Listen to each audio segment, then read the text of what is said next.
Hello and welcome back to 30 Days to Learn Photoshop. This is day 7, working with layers.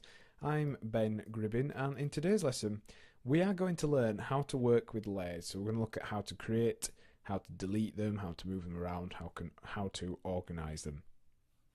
So let's go ahead and switch over to Photoshop. And you'll see we have the course kind of project open. We're going to be using this website design, which has been created entirely in Photoshop to use as our project that we're going to be working on. It's going to help us demonstrate some of the techniques we wish to demonstrate. So we're going to be showing you how to create layers in this lesson. So that's going to be the starting point, is how to make layers. Now we did say we were going to use shortcuts as much as we possibly can. So to make a shortcut, or the shortcut for making a layer, is Command Shift N, or that would be Control Shift N on a Windows PC, and you get this nice little new layer palette. So all you need to do is type in a layer name. That's good practice. You should probably consider doing that. So let's type in a layer name. This layer is just going to be an empty layer, just so we can show you how layers work. So let's go to layer 1, like so, and that creates a layer down here. So we've made the layer. How would we go about moving it? So I want to show you how layers work. As we explained in the previous lesson, they are effectively like sheets of paper, but cut out and laid over each other. So a layer that's on top of another will not show, or will show rather than the one behind it. So let me just demonstrate that. This screenshot here is actually overlaid on top of this background. So if we're to move our screenshot around, because it's a layer or a group that we've made there, we need to select the group. But once we can do that, you see this is actually overlaid over the top of that background section there. And that's the way you're going to work in Photoshop. You need to layer things up, working from the back to the front, building up layers. We've got quite a lot of layers in this file, so we can show you how to delete some layers, just so you know how to do it. Let's delete this screenshot here. All you need to do is, using the move tool, which we're going to cover in the next lesson, is select the layer you want to delete and press delete. So let me show you that again. All you do to edit, undo, delete layer, and just click on it and delete it, just like that. Very, very easy. Works really well. That's how you delete layers in Photoshop. And also, if you want to delete them using this panel here, you've got these little options down here. This one here creates a new layer, just a quick little button to create one, and this one here deletes layers. And it will always ask you, when you're using the panel option, do you really want to delete the layer 17? And you can press yes or no. And also you can tick this, don't show again, but I like to leave that on just in case I ever do it by accident. So that's how you create and delete layers. So now we're going to show you how to readjust layers, how to bring a layer forwards. Let's say, for example, we want to bring this background layer in front of this screenshot layer. All you need to do is click on the layer in the layers palette and make sure it changes to this blue colour. Grab hold of it with your mouse, and you see that hand tool has changed from pointing like so, to grabbed hand as soon as you start moving, and that just means that you are moving that layer. And you'll see that it basically turns the divider between each layer black with two extra thick lines top and bottom, and that means that's where you're going to drop that layer. So let's bring it right to the front, drop it at the top. You see that black line shows we're going to do it at the top. Do that, and you can see we've then adjusted the layer so it is now on top of all the others.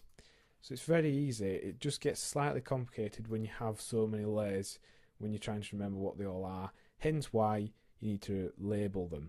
And also, speaking of organisation, something that you're going to want to introduce into your work, especially when you get complicated designs like this, is to start using groups. So we're going to show you how to make a group and what a group is. So let's go right to the top, and we're going to go to layer, new, and new group. And also, if you want, you can just press Command G. That will make a group very, very quickly. So let's just remove this from within our layer. It's accidentally got in there.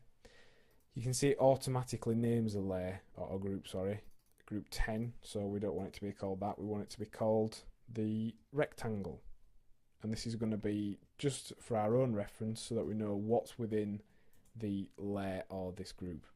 Now, groups are made up of individual layers, and you can add layers into a group, or you can create a group and then add layers afterwards. So let's take, for example, this menu bar here.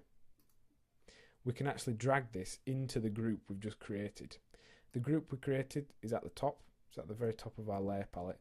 So in order to get the layer here, without moving it in the document, into our group, all we need to do is click on it so it goes blue, and again do the hand grab, drag it up to the top. If you take it off the sidebar, the more you take it off, the faster it'll go. So the closer we are to the sidebar panel, it'll go slower, and the higher we are, the faster it goes.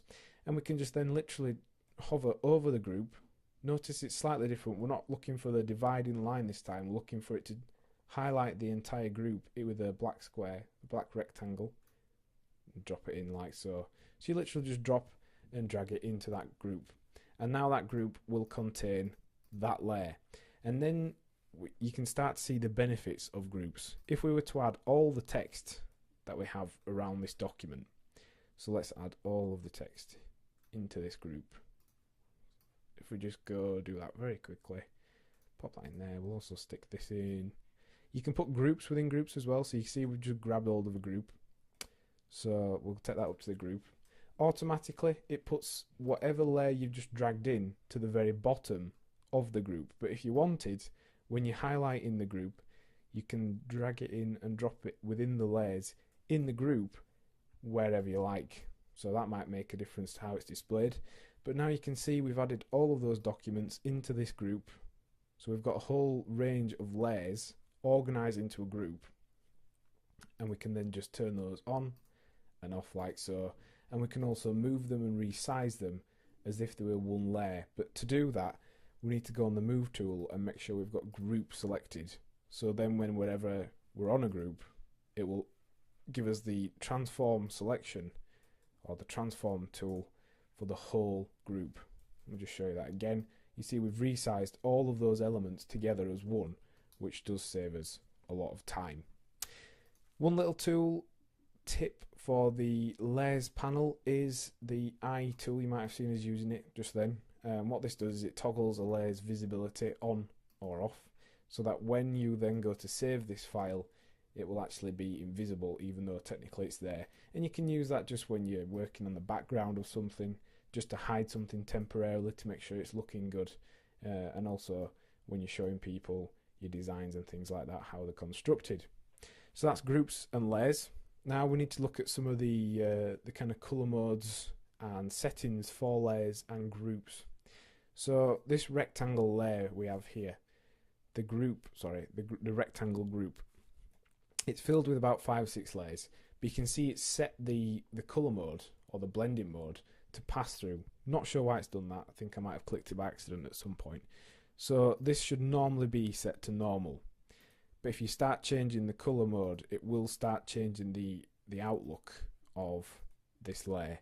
So you will need to look up blending modes to find out what those do. You've then got the opacity here in the sidebar panel. This allows us to change a layer or a group's opacity level, so we can completely or just slightly hide it like so. So that's going to be quite useful when you're working with your designs, and that'll work on shapes, text.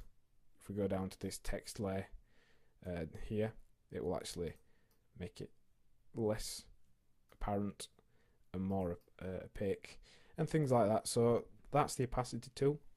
The fill tool works on shapes more than anything, and also when you've got styles applied to them. So if we make a rectangle, when we make the rectangle, let's just added that into the group. When we make the rectangle, if we set the opacity to 0, it's completely invisible.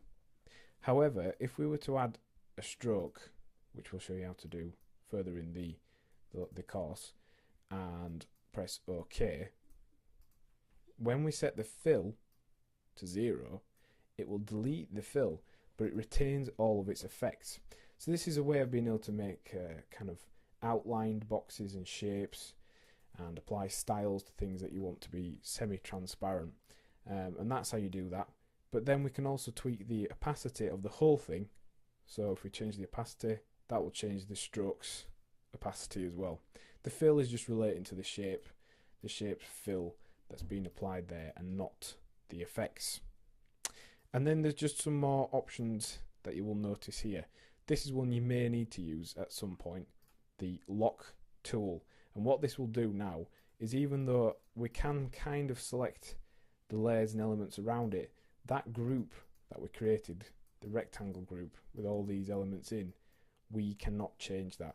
All the other elements around it are changing, but even though we're clicking on it, we could try get the brush.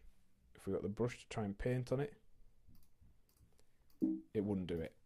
It won't allow us to do that.